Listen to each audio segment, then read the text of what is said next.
आज की वीडियो में हमने सीखना है कि हमने बटन बैंड बनाने के लिए अपने स्वेटर के इर्द गिर्द स्टिचेस कैसे उठाने हैं और फिर उनको हमने बटन बैंड कैसे बनाना है।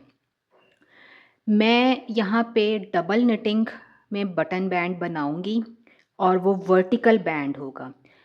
वर्टिकल बैंड उस बैंड को कहते हैं जिसमें हमारे पास जो निटिंग होती है वो इस तरह से हमारे बेस से ऊपर की तरफ जाती है, वर्टिकल जाती है। जबकि जो दूसरा होता है जिसमें हम यहाँ स्टिचेस उठा के इस तरफ को निट करते हैं वो हमारा हॉरिजॉन्टल बटन बैंड होता है। तो मैं आपको आज सिखाऊंगी कि हमने वर्टिकल बैंड डबल निटिंग में किस तरह से बनाना है। अच्छा, इसमें सबसे पहले तो 2-3 बातें हैं जो आपने याद रखनी है। एक तो ये कि आपने जिस नंबर की नीडल से अपनी बॉडी बनाई है, जैसे मैंने ये 4 mm से बनाई है, ये 3.75 mm से बनाई है, तो इससे कम नीडल साइज़ लेना है। यानी आपने लेना है 3.5 mm का नीडल साइज़। अगर आप लूज़ निटर हैं तो आप 3.25 का भी बना सकते हैं। इसकी वजह ये है कि डबल निटिंग में हमारे पास डबल फैब्रिक आएगा, डेंस फैब्रिक आएगा, जिसकी फ्रंट साइड भी निटिंग होगी और बैक साइड भी निटिंग होगी। तो अगर हम सेम नीडल साइज़ लेंगे तो हमारे पास थोड़ा सा लूज़ बटन बैंड बनेगा और वो गिरेगा, जो कि अच्छा नहीं लगेगा। इस वजह से जो नीडल साइज़ है वो छोटा होगा तो वो आपके लिए हेल्पफुल रहेगा।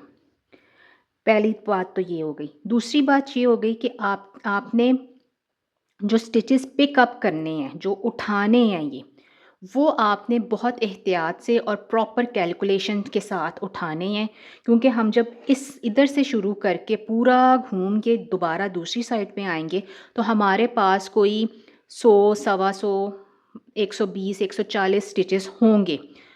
तो फिर बाद में हमारा बैंड छोटा तंग बने या लूज़ हो जाए तो सबको धेरना पूरी मेहनत ज़ाया होगी।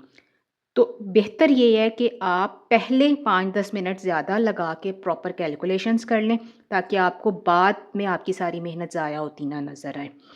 एक और बात ये थी कि आपने जितना चौड़ा बैंड बनाना है उससे डबल स्टिचेस आप कास्ट ऑन करेंगे, क्योंकि हमने डबल फैब्रिक कंस्ट्रक्ट करना है ना।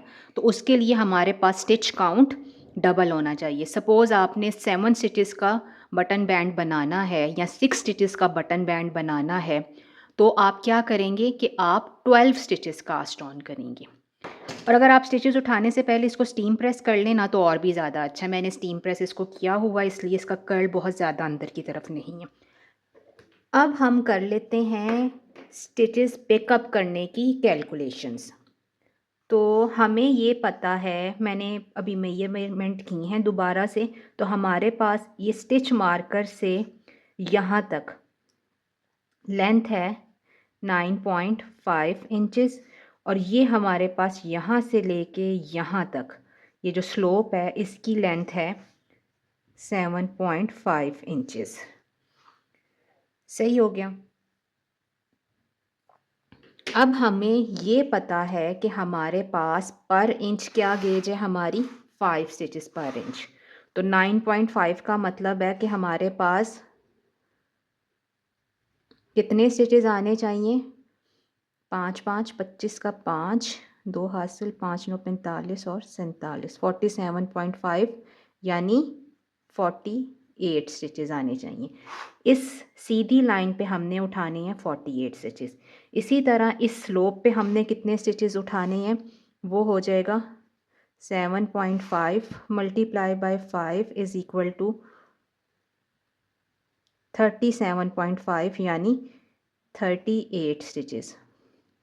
तो हमारे पास टोटल इधर से लेके इस शोल्डर तक कितने स्टिचेस हो गए, almost 48 plus 38 is equal to 86 stitches. यानी हमारा मैथ्स हमें बता रहा है कि हमारे पास होने चाहिए 86 स्टिचेस। अब आपने एक बात जहन में रखनी है कि हम स्मॉलर नीडल साइज़ के साथ काम कर रहे हैं। तो स्मॉलर नीडल साइज़ का मतलब ये है कि हम 86 से कम भी अगर उठा लेंगे तो भी मामला चलेगा, लेकिन वो कम कितने होने चाहिए। 86 हैं तो क्या आप 80 उठाएंगे तो ठीक रहेगा, या आप 76 उठाएंगे तो सही रहेगा।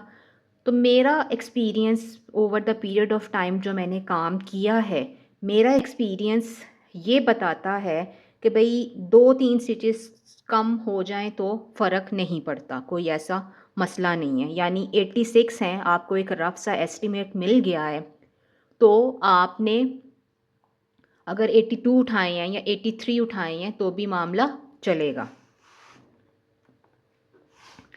अब देखें हम कैसे उठाएंगे यहाँ पे स्टिचेस। ज़ाहिर है हमारे पास यहाँ पे 66 रोज़ हैं और हमने उठाने हैं 48 स्टिचेस। तो हम क्या करेंगे, मतलब कहाँ पे स्किप करेंगे, किस तरह से करेंगे। तो जो एक यूजुअली हम तरीका इस्तेमाल करते हैं वो ये है कि हमने ये 1, 2, 3 और ये 4 रोज़ हैं, ठीक। तो 3 रोज़ के ऊपर हमने स्टिच उठा लिया और चौथी को स्किप कर दिया, फिर 3 पे उठा लिया और चौथी को स्किप कर दिया। अब ये तो हमारे पास इस नीडल साइज़ और इस यान का हिसाब है, लेकिन ये हिसाब हमने निकाला कैसे है वो मैं आपको बताती हूँ।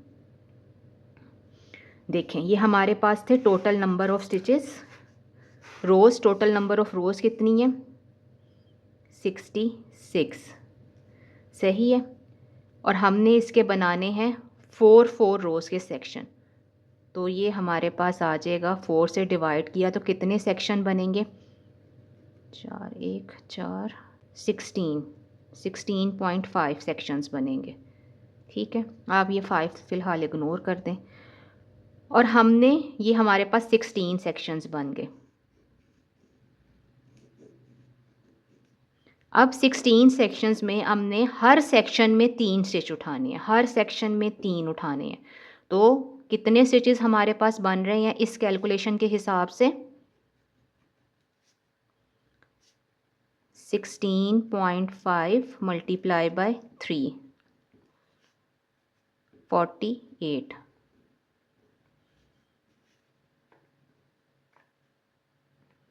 49.5 बन रहे हैं। तो अगर हम ये 5 इग्नोर कर देते हैं तो 48। अब ये देखें, ये हमारे पास है 49.5 और यहाँ पे जो हमने अपनी गेज के हिसाब से कैलकुलेशन की थी उसमें है 48। अब जब ये दोनों हमारे पास कैलकुलेशन सेम होंगी तो इसका ये मतलब है कि हमने हर 3 रो के बाद 1 रो स्किप करनी है, हर 3 रो के बाद 1 रो स्किप करनी है और अपने बटन पट्टी के स्टिचेस उठाने हैं।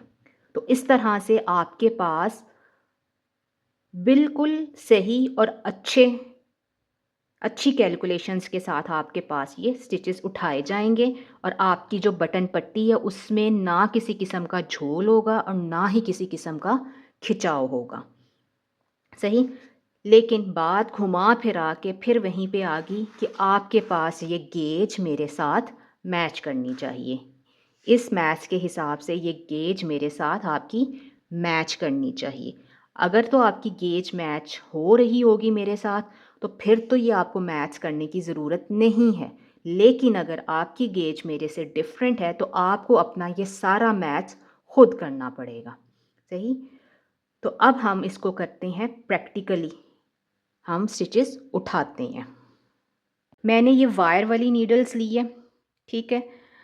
आप ये काम स्ट्रेट नीडल्स के ऊपर भी कर सकते हैं अगर आपके पास वायर वाली नीडल नहीं है। वायर वाली नीडल से काम आसान इसलिए हो जाता है कि आपको जैसी शेप स्वेटर की चाहिए होती है वो उस शेप में आ जाती है और आपको अपने काम के साथ साथ पता चलता जाता है कि आपकी शेप ठीक आ रही है या नहीं आ रही। तो हमने हर चौथी रो के ऊपर, हर 4 रोज़ के ऊपर 3 स्टिचेस उठानी है, यानी हम 3 स्टिच उठाएंगे। ये एक, ये अगले स्टिच में से ये 2 और ये फिर अगले स्टिच में से ये 3। फिर ये जो चौथा स्टिच है ये हमने स्किप कर देना, ऐसे ही 1, 2 और ये 3। ये चौथा हम स्किप कर देंगे। 1 2 ये 3, चौथा स्किप किया। 1 2 3, चौथा स्किप किया। ये 1 2 3, चौथा स्किप कर दिया। 1 2 3, चौथा स्किप किया।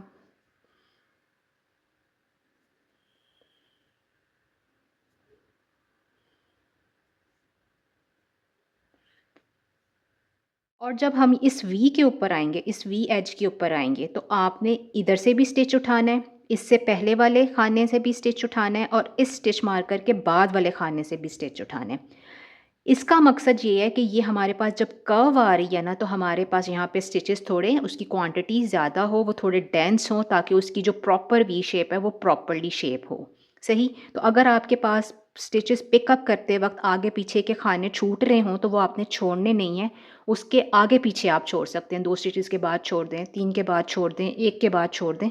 तो ये इस स्टिच मार्कर से पहले भी आपने स्टिच उठाना है, स्टिच मार्कर का भी उठाना है, और स्टिच मार्कर से पहले वाले स्टिच का भी स्टिच उठाना है। ये सारे स्टिचेस मैंने इसके इर्द गिर्द, स्वेटर के इर्द गिर्द उठा लिए हैं। एस्टिमेशन हमारे पास यहाँ से यहाँ तक 80 स्टिचेस की थी, लेकिन मेरे पास यहाँ पे 82 स्टिचेस आए हैं। तो 1-2 स्टिचेस ऊपर नीचे हो जाएं तो चलेगा, कोई ऐसा मसला नहीं है। अब हमारे पास वर्किंग जान है इस साइड के ऊपर, और ये आपको पता है कि ये गर्ल्स कार्डिगन है, तो यहाँ पे बटन होल बनने हैं इस साइड पे, और बाकी बटन बैंड बनना है इस साइड पे। तो यहाँ पे मेरे पास ये स्टिच मार्कर है लगा हुआ है। सही। ये और ये स्टिच मार्कर। अब हमने बनाने हैं, वर्टिकल बैंड बनाना है और डबल निटिंग में बनाना है। तो यहाँ पे मैं कुछ स्टिचेस कास्ट ऑन करूँगी। जितने स्टिचेस हमें चाहिए, जितना बैंड हमें चाहिए, उससे हम डबल स्टिचेस कास्ट ऑन करेंगे। अब हमें 7 का चाहिए तो हम 14 करेंगे। तो मैं 14 करती हूँ। 1 2 3 4 5 6 7 8 9 10 11 12 13 14। ठीक। अब हमारे पास ये आ रही है बैक साइड। तो बैक साइड में हमने क्या करना है, अब हम यहाँ से डबल निटिंग शुरू कर रहे हैं। तो ये पहला स्लिप कर लिया हमने, इसको पीछे लेके गए, अगला नेट किया, forward slip backward, net forward slip backward, net forward slip backward, net किया, जान आगे किया, स्लिप किया, बैकवर्ड किया, नेट किया, फॉरवर्ड किया, स्लिप किया, बैकवर्ड किया, नेट किया, फॉरवर्ड किया, स्लिप किया, बैकवर्ड किया। अब ये देखें, 2 4 6 8 10 11 12 13। अब ये हमारे पास पट्टी का आखिरी स्टिच है, और ये जो हमने पिकअप किया था वो पहला स्टिच है। इन दोनों को हमने करना है निट टुगेदर। तो ये हमारी पट्टी इसके साथ अटैच हो गई इस तरह से। ज़ाहिर अभी तो पहला स्टिच अटैच हुआ है, तो इतना प्रोमिनेंट नहीं होगा, ज़्यादा हो जाएंगे तो फिर पता चलेगा।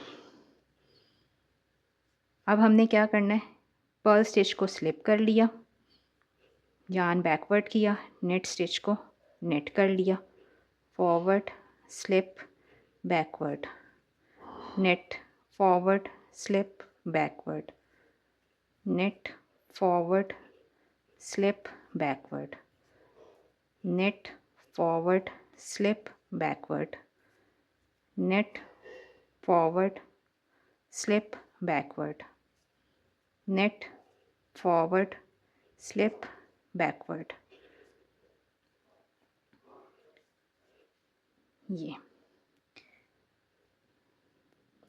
यही 2 रोज़ हमने रिपीट करनी है। उल्टी साइड के ऊपर हमने ये देखें, ये यहाँ पे आपको ये पता चल रहा है कि ये स्पेस है, तो इस ये स्पेस आपको बता रही है कि आपने उल्टी साइड के ऊपर इस स्टिच को और इस स्टिच को नेट 2 टुगेदर करना है। और यही 2 रोज़ हमने कंटिन्यू करते जानी है, कहाँ तक? दूसरी साइड के इस स्टिच मार्कर तक। यहाँ तक सिर्फ ऐसे ही ये बटन बैंड अटैच होता जाएगा और हमारा काम यहाँ तक बटन बैंड बन जाएगा। उसके बाद फिर हमने कैलकुलेट करना है कि हमने काज कहाँ कहाँ पे बनाने हैं और कैसे बनाने हैं। आप 8, 10, 20 रोज़ करके तो इसको चेक भी कर सकते हैं कि आपका अटैच, ये वाला बैंड अटैच सही तरह से हो रहा है या नहीं। लूज़ हो रहा है, तंग हो रहा है, टाइट हो रहा है, ज़्यादा ढीला है, तो फिर आप उसको आगे पीछे कर सकते हैं। आगे पीछे करने से मुराद ये है कि ज़ाहिर है हर किसी का हाथ डिफरेंट होता है। जिसका हाथ की टेंशन मेरे बराबर होगी, मेरे जैसी होगी, जिसकी गेज मेरे जैसी होगी, उसका तो ये परफेक्ट ऐसे ही आएगा जैसे मैं बता रही हूँ। लेकिन अगर आपका टाइट बने तो आप नीडल साइज़ अप कर लें, ठीक? अगर आपका लूज़ बने तो आप नीडल साइज़ डाउन कर लें। अगर आपको लगे कि आपका बैंड जौन सा है, ये बटन बैंड जो आप अटैच कर रही हैं, वो टाइटली अटैच हो रहा है, यानी वो छोटा बन रहा है और ये इसकी ग्रोथ ज़्यादा तेज़ी से हो रही है, तो आप फिर इसके आपको अपने पिकअप स्टिचेस ज़्यादा करने पड़ेंगे, सही? लेकिन अगर आपकी गेज मेरे साथ सेम है, मेरे से मिलती है, तो फिर आपको ये मुश्किल नहीं आएगी पेट। ये देखें, ये तकरीबन 1 डेढ़ इंच का बैंड हमने साथ अटैच कर दिया है। इस पॉइंट के ऊपर इतना सा बैंड बना के आपको अंदाज़ा हो जाएगा कि आपका ये बैंड सही बन रहा है या नहीं बन रहा। लेकिन सेफ़ साइड के ऊपर ज़रूरी है कि आप हर 2, 4, 6 इंच के बाद इस तरह से इसको रख के तो चेक कर लें कि आपके स्वेटर के ऊपर कोई खिंचाव तो नहीं आ रहा, या ये आपका बैंड नीचे की तरफ ढलकना तो नहीं शुरू हो गया। तो इससे आपको अंदाज़ा हो जाएगा। अगर आपको इस पॉइंट पे लगे कि ये नीचे ढलक रहा है या ये सही नहीं लग रहा, ये लूज़ लग रहा है, ये टाइट लग रहा है, तो आप अपने यहाँ जो नीडल साइज़ है ना, उसको 1 नंबर और नीचे ले जाएँ। यानी अगर आप 3.5 से काम कर रहे हैं तो आप 3.25 के ऊपर चले जाएँ। तो इस तरह से भी आप इसको कर सकते हैं। फिर आप 1 आधा इंच और उसको अटैच करके तो उसके बाद दोबारा से चेक कर लें कि सही लग रहा है या नहीं लग रहा। ये ट्रायल एंड एरर से ही आपको पता चलेगी चीज़ें कि ये किस तरह से आपके हाथ का जो टेंशन है वो किस तरह से इस काम के लिए ठीक है। आपको एक आध दफ़ा तो मुश्किल होगी, लेकिन ये है कि आहिस्ता आहिस्ता पहले प्रोजेक्ट पे ना सही अगले प्रोजेक्ट के ऊपर आ जाएगा। लेकिन अगर आप पहले प्रोजेक्ट पर ही अच्छा करना चाहते हैं तो फिर आप छोटा सा स्वैच बनाएं, उसके ऊपर पहले प्रैक्टिस कर लें और फिर उसके बाद अपने एक्चुअल स्वेटर के ऊपर ये बनाएं। और प्रोसीजर हमारा यही रहेगा कि आपने पहला स्टिच जोन सा वो स्लिप करना है, पर्ल स्टिच है इसको स्लिप किया पर्ल वाइज, इसको पीछे ले गए और इसको टाइट कर लिया, ठीक? फिर नेट किया। डबल नेटिंग तो ज़ाहिर है एक ही रो रहती है। डबल नेटिंग में ना आपने पर्ल स्टिच को पर्ल वाइज स्लिप करना है और नेट स्टिच को नेट करना है। स्लिप करते हुए आपके पास यार्न फॉरवर्ड होना चाहिए, फिर आप पीछे ले जाएंगे इस तरह से। तो ये आपके पास डेंस फैब्रिक बन रहा है। ये देखें, ये इस तरह से, ये 7 स्टिचेस ये हैं सामने के और ये 7 ही पीछे के हैं, तो ये ऐसे बन रहा है। इसी तरह हमने ये बैंड बनाना है दूसरे साइड के स्टिच मार्कर तक, यहाँ तक।